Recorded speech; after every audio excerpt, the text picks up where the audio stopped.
تحریک انصاف کو آج لاہور میں جلسے کی مشروط اجازت مل گئی۔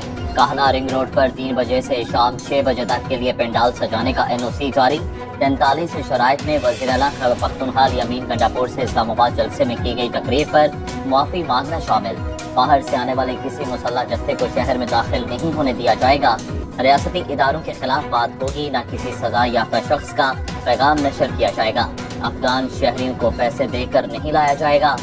جلسہ گاہ کو مقرر وقت پر حالی کیا جائے گا۔ سیکیورٹی کی مکمل ذمہ داری منتظمین کی ہوگی۔ چیئرمین PTI بیرسٹر گوہر کا کارکنوں کا انعام ویڈیو پیغام جاری۔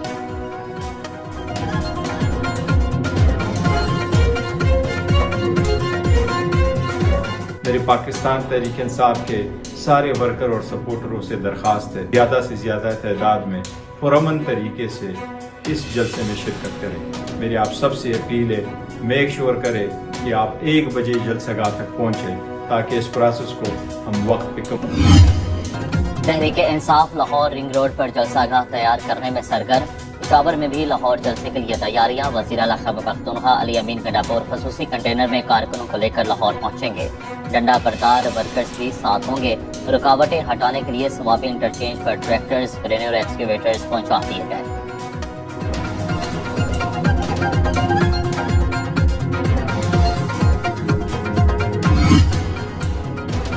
وزیر اطلاعات پنجاب اسما بخاری نے تحریک انصاف کے کارکنوں کی جانب سے راستے بلاک کرنے کی ویڈیو شیئر کر دی۔ کہا PTI کارکن مین بولیورڈ گلبرگ پر دندنا رہے ہیں۔ تحریک فساد کے گنڈوں نے ابھی سے سڑکیں بند کر کے جلاؤ گھیراؤ شروع کر دیا۔ ایکشن ہوگا تو یہ رونا شروع کر دیں گے۔ ان کے نام نہاد لیڈر پرامن رہنے کا بھاشن دے رہے ہیں۔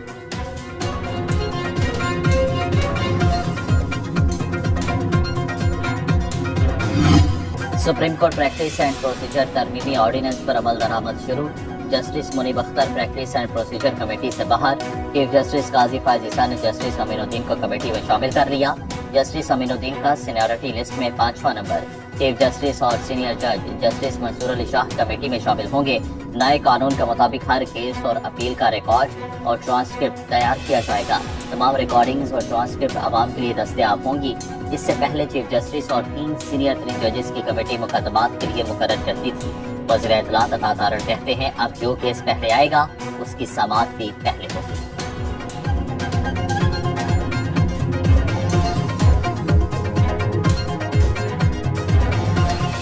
ہر کیس کی جو پروسیڈنگ ہوگی، جج صاحبان جو بھی بات کریں گے کیس کے دوران، اس کا ٹرانسکرپٹ تحریر کیا جائے گا۔ ایک باقاعدہ جو بات کی جائے گی اس کو تحریری طور پہ پروڈیوس کیا جائے گا۔ اس سے جو عدالتی پروسیس ہے، کیسز کی سماعت کا پروسیس ہے، اس میں مزید شفافیت آئے گی۔ قومی اسمبلی سیکریٹریٹ کا تحریک انصاف کو پارلیمانی پارٹی ماننے سے انکار۔ تمام 80 ارکان کو سنی اتحاد کونسل کارکن ظاہر کر دیا۔ قومی اسمبلی سیکریٹریٹ نے اسپیکر کے الیکشن کمیشن کو خط کے بعد پارٹی پوزیشن تبدیل کر دی۔ اس سے پہلے 39 ارکان تحریک انصاف اور 41 کو آزاد ظاہر کیا گیا۔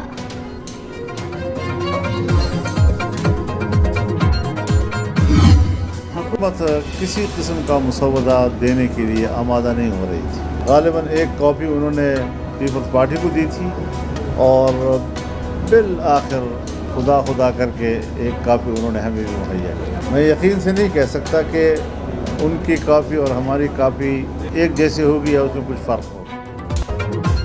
پیپلز پارٹی اور JUI کو دیے گئے مجوزہ ترمیمی پیکج کے مسودے ایک نہیں تھے۔ مولانا فضل الرحمان کے مطابق حکومت پہلے مسودہ دینے پر راضی نہ تھی۔ ہم نے کہا پہلے مسودہ دکھائیں پھر بات ہوگی۔ اس پر ایک کاپی ہمیں، دوسری پیپلز پارٹی کو دی گئی۔ دونوں مسودوں میں فرق تھا۔ JUI کا موقف ہے شخصیات کے بجائے اداروں کی اصلاح پر توجہ دی جائے۔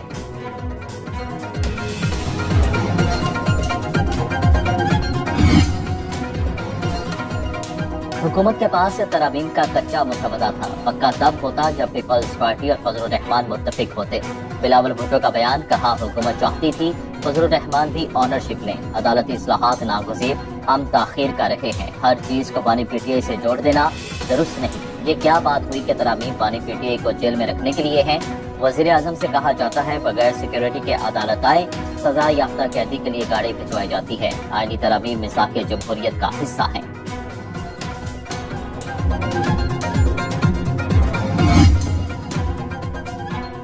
آئینی ترامیم پر بلاول بھٹو نے کٹپتلی کا کردار ادا کیا. بلاول کنفیوز ہیں, انہیں خود نہیں پتا کیا ہو رہا ہے. اپوزیشن لیڈر عمر ایوب کی پروگرام برعکس رانا مبشر کے ساتھ میں گفتگو. کہا ذوالفقار علی بھٹو کا نواسا 1973 کے آئین پر کلہاڑیاں مار رہا ہے. پی ٹی آئی کے علاوہ سب کو جلسے کی اجازت ہے. لاہور جلسہ ہر صورت ہوگا.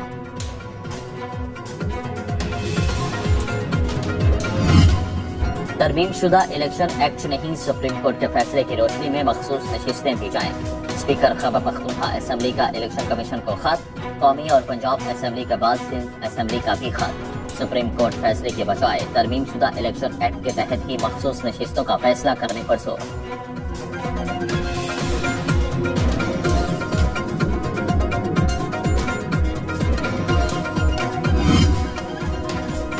الیکشن کمیشن کا مخصوص نشستوں پر ایک بار پھر سپریم کورٹ جانے پر اتفاق. متفرق درخواست دائر کی جائے گی. چیف الیکشن کمشنر کی زیر صدارت اجلاس میں فیصلہ.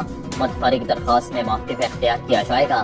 قانون موجود ہے, اب مخصوص نشستیں الاٹ نہیں کی جا سکتی تو فیصلے پر عمل درآمد کیسے ہو. قومی اور صوبائی اسمبلی کے اسپیکرز کے خطوط کا بھی جائزہ.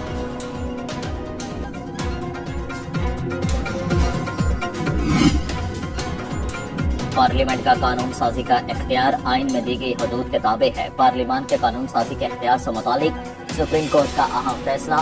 ٹیکس سے متعلق مقدمے کا فیصلہ جسٹس منصور علی شاہ نے تحریر کیا. فیصلے میں لکھا, پارلیمنٹ اور صوبائی اسمبلی کو آرٹیکل 142 قانون سازی کا اختیار دیتا ہے. پارلیمنٹ ایسی قانون سازی بھی کر سکتی ہے جس کا ماضی سے اطلاق ہوتا ہو. تحریری فیصلے کے مطابق قوانین کا ماضی سے اطلاق ہونا آئین سے مشروط ہے.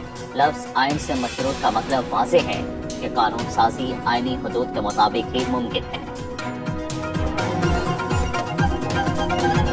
سپریم کورٹ میں پبلک سیکٹر یونیورسٹیز میں مستقل وائس چانسلر کی تعیناتیوں سے متعلق کیس کی سماعت.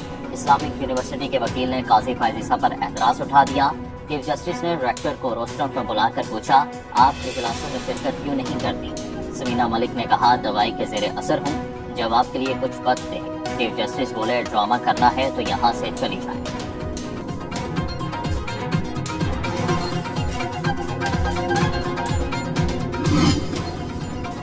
وزیراعظم شہباز شریف کی صدر نون لیگ نواز شریف سے ملاقات. سیاسی صورتحال پر تبادلہ خیال. وزیراعظم سے چین کے جیو یافو گروپ کے چیئرمین کی قیادت میں 9 رکنی وفد کی ملاقات. پاکستان میں چینی سرمایہ کاری کے حوالے سے اہم پیش رفت. چین کا روئی گروپ پاکستان میں بین الاقوامی معیار کے ٹیکسٹائل پارک سے قائم کرے گا. وزیر اعظم نے کہا کہ چین مشکل کی ہر گھڑی میں پاکستان کے ساتھ کھڑا رہا. یہ دوستی ہر گزرتے دن کے ساتھ مزید مضبوط ہو رہی ہے.